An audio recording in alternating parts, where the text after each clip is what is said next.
We're at the Frankies, Brian and Cheryl, and we've been going to First Baptist for a long time now, since 1985. Over that time, we've just made a lot of friendships, had a lot of opportunities for spiritual growth. We love this church. Brian and I were both raised in Christian homes, which is such a blessing and such a legacy that we could then pass along to our kids. Our stories are a little bit different from the beginning. My parents both went to church, raised us in church, so anytime the doors were open, we were there. Brian has a little bit different story. We really didn't go to church very much, and when we did, it was with my mom and my grandparents. My dad really never went to church. And the cool thing was that somebody, and I don't know who that somebody is, but they started sending our family this subscription to this Christian newsletter, and my dad started reading that letter, and it really touched his heart. And shortly thereafter, we started going to church. And I can still remember when my parents and my two older sisters went forward and accepted Christ. And then it was about a year later in a revival when I was being convicted, and that's when I asked Jesus into my heart. Brian and I have learned a lot of lessons on generosity over the years. God just keeps working on us in that way. One of the things that we learned early on and decided early on in our marriage was that no matter where we lived, if God gave us a home, we were going to open it up to others.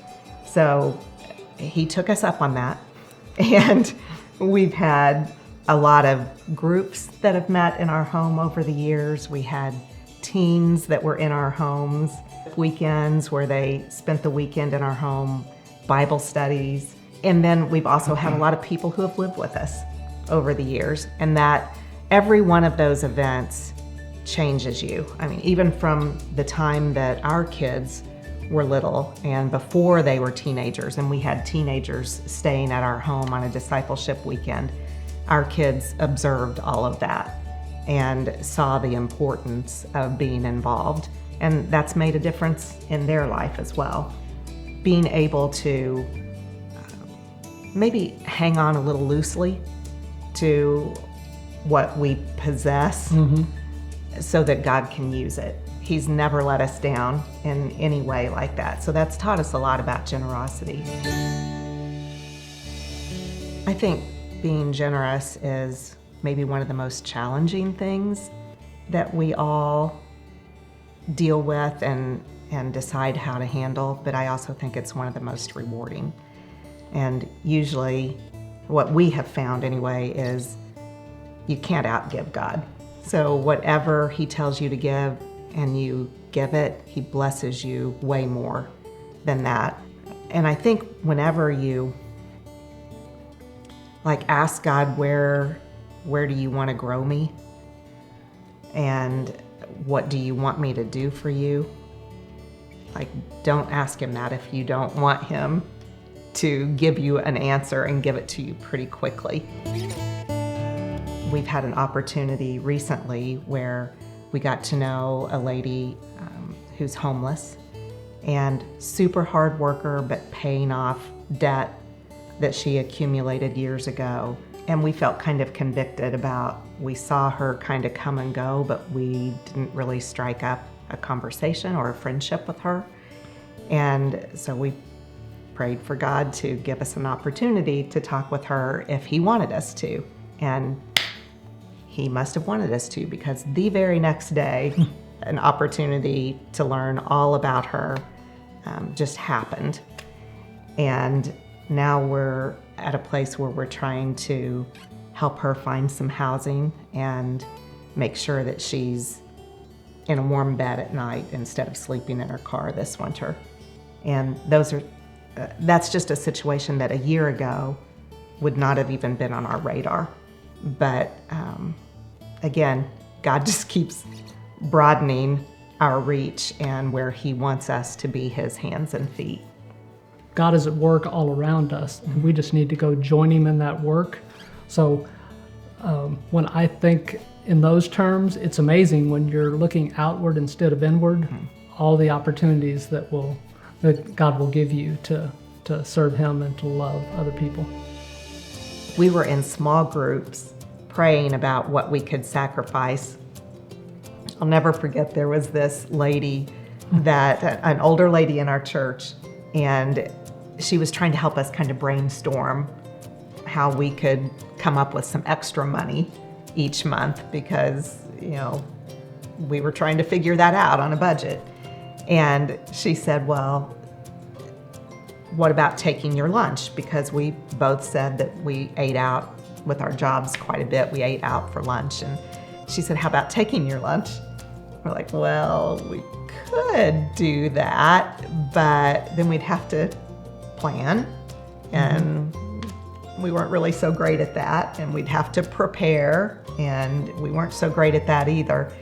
And she just encouraged us to think and pray about that. Like that might be one way we could sacrifice and come up with some extra funds to give back to God. And the next Sunday, we saw her at church and she had a little bag for us. And I'll never forget opening it up and what was in it. Well, like Tupperware and some food to get us started. Yeah, so I mean, such an encouragement. And that has stuck with us all these years, like just starting obedience to what God wants you to do, just taking those baby steps, and He'll just grow that.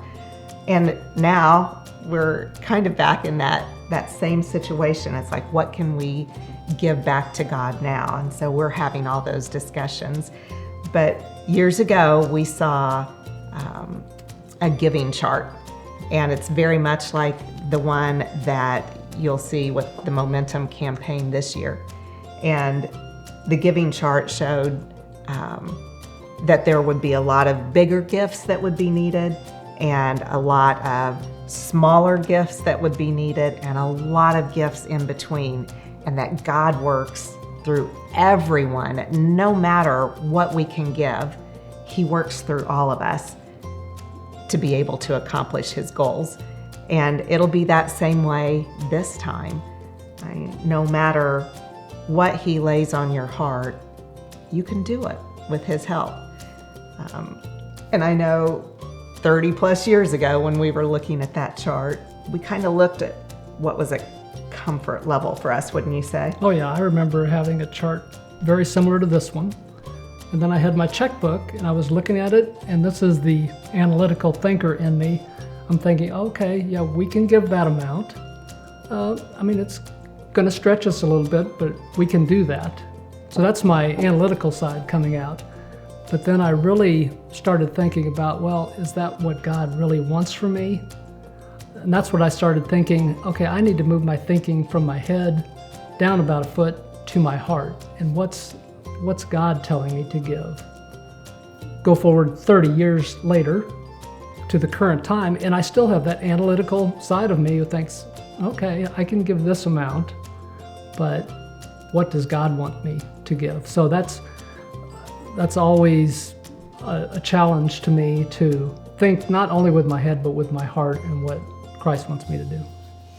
So even as we go through this campaign, that will still be something that we're praying about. And I would encourage each of you to, like, if you see that God is leading you in a certain direction, just be obedient, just trust Him. He will provide. He did for us then, and He will for us this time too. But if your eye automatically goes to a place that you think, that's pretty comfortable, I'm just going to challenge you that God may want you to move your eyes up just a little bit and see if He wants you to give at a different level. But every single gift is important. It takes all of us working together to do what God wants.